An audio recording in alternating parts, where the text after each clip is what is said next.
तो आपने पिछले वीडियो में देखा कि 1773 का जो रेगुलेटिंग एक्ट था वो ईस्ट इंडिया को कंट्रोल करने के लिए ब्रिटिश पार्लियामेंट में पास किया गया। जो इस एक्ट को पास करवाने में सहयोग किया वहाँ के पीएम थे लॉर्ड नॉर्थ। लेकिन ये 1773 का एक्ट है वो कोई ख़ास इफ़ेक्ट ईस्ट इंडिया कंपनी के ऊपर नहीं डाल सका। लोगों के बीच में जो ब्रिटिश सोसाइटी थे, इंग्लैंड के जो रहने वाले लोग थे, वो भी चाहते थे कि हम भी इंडिया आएं और हम भी बिजनेस करें।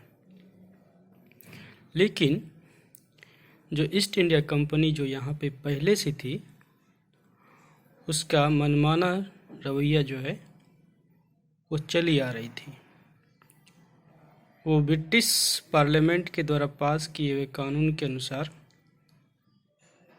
काम तो कर रहे थे, लेकिन कुछ बातें जैसे corruption, oppressive and economically disastrous work जो है यहाँ पे कर रहे थे।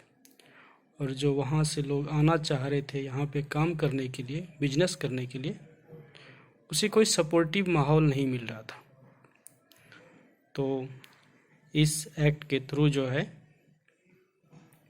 जो ब्रिटिश पार्लियामेंट ने चाहा था कि हम ईस्ट इंडिया कंपनी पे लगाम लगाएंगे और अदर्स बिजनेसमैन यहाँ पे काम करने आएंगे, वो मकबूल जवाब यहाँ पे नहीं दे रहे थे ईस्ट इंडिया कंपनी वाले और उसका उल्लंघन जो है कर रहे थे। इसके एवज में इसको और कंट्रोल में लाने के लिए ब्रिटिश पार्लियामेंट ने नया एक्ट लाया जिसे कि पिट्स इंडिया एक्ट कहते हैं 1784।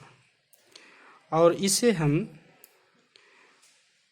पहली बार कहेंगे कि ब्रिटिश पोजीशंस इन इंडिया, कि पहली बार ब्रिटिश गवर्नमेंट ने इंडिया पे अपना अधिकार जो है जमाने की कोशिश की पिट्स इंडिया एक्ट के अंतर्गत।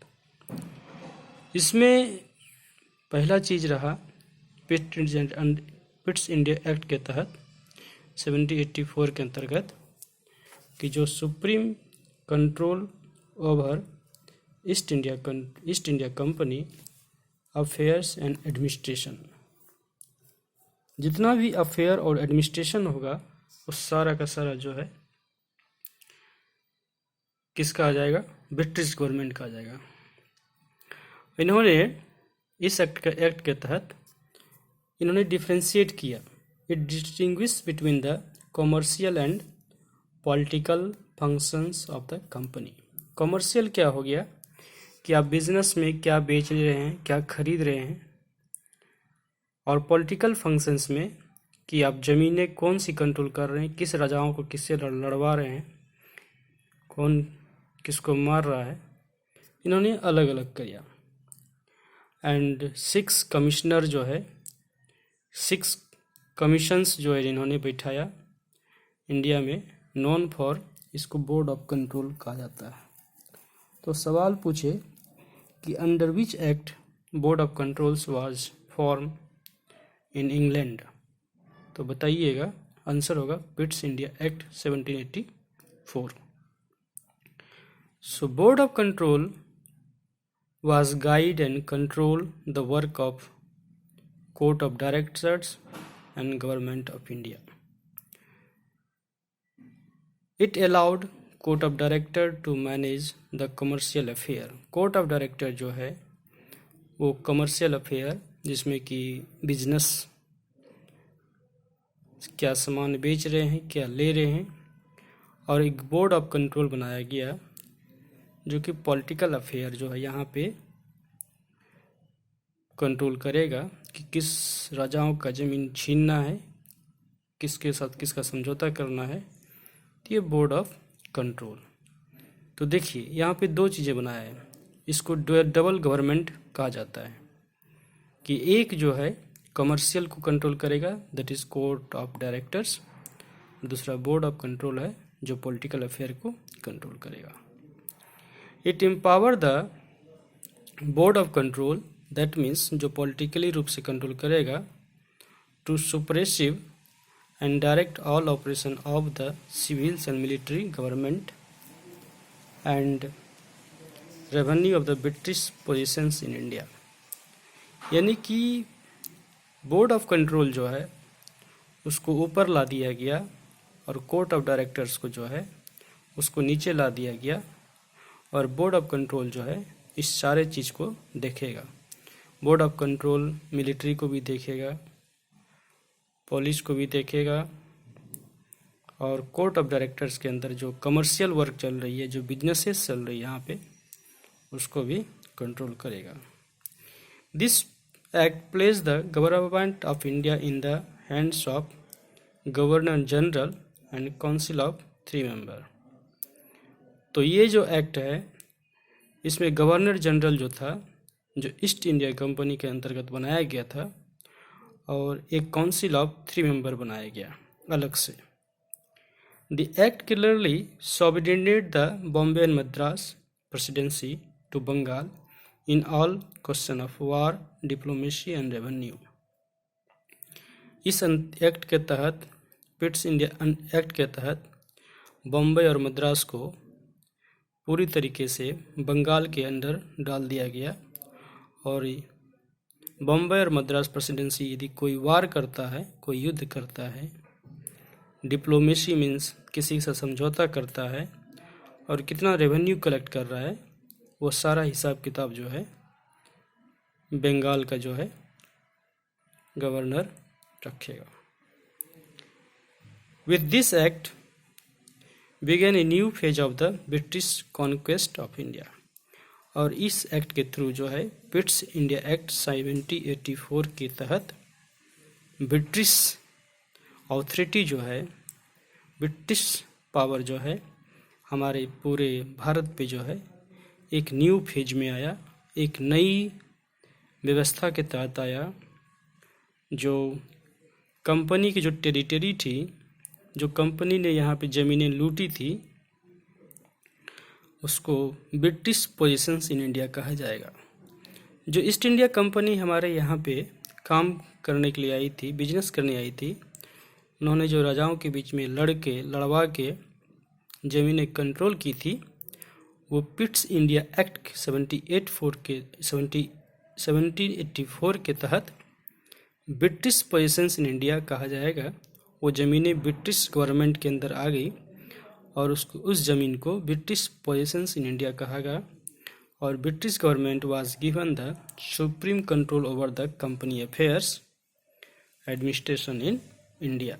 इसके तहत क्या हुआ कि कंपनी का पूरा अफेयर, जो ईस्ट इंडिया कंपनी थी, उसका पूरा अफेयर और एडमिनिस्ट्रेशन जो है वो ब्रिटिश पार्लियामेंट के तहत, जो ऑलरेडी हमने आपको बताया कि ये जो है board of controls and court of directors.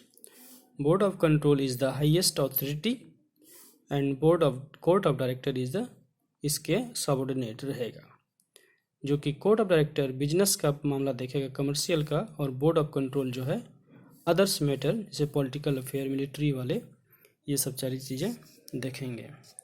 इस तरीके से जो है पहली बार ब्रिटिश पोजीशंस इन इंडिया और जो ईस्ट इंडिया कंपनी की ज़मीनें थी वो ब्रिटिश के अंतर्गत आ गई। पहले जो थी, जब ईस्ट इंडिया कंपनी आई थी तो उसमें ब्रिटिश की जो पार्लियामेंट है उसे कोई मतलब नहीं था, उसे बस रेवेन्यू चाहिए था, और वो रेवेन्यू वहाँ पे टैक्स के रूप में पे करता था। सो ईस्ट इंडिया की become the instrument of British national policy. इस तरह से क्या हुआ कि जो है ईस्ट इंडिया कंपनी जो है इंस्ट्रूमेंट, एक हथियार के रूप में ब्रिटिश नेशनल पॉलिसी के अंतर्गत काम करने लगी। India was the made to serve the British interest of all sections of the ruling classes of Britain. इसमें क्या हुआ, इस इनेक्टमेंट के अंतर्गत, पिट्स इंडिया एक्ट के अंतर्गत सेवरल इम्पोर्टेंट चेंजेज हुआ एंड इससे क्या हुआ, कंपनी का जो है पावर्स एंड प्रिविलेज जो है ख़त्म हुआ और ब्रिटिश पार्लियामेंट का पोजीशन जो है धीरे धीरे इसमें बढ़ते गया। उसके बाद है कि द एक्ट ऑफ 1784 में जो लाया था, उसके बाद 2 साल के बाद फिर 1786 में the governor general was given the authority to overrule his councils in matter of importance affecting safety, peace or the interest of the empires of India। Governor general को एक न्यू पावर दिया गया कि जो काउंसिल है, 3 member का जो council था उसको ओवररूल कर सकता है। किसके मामले में?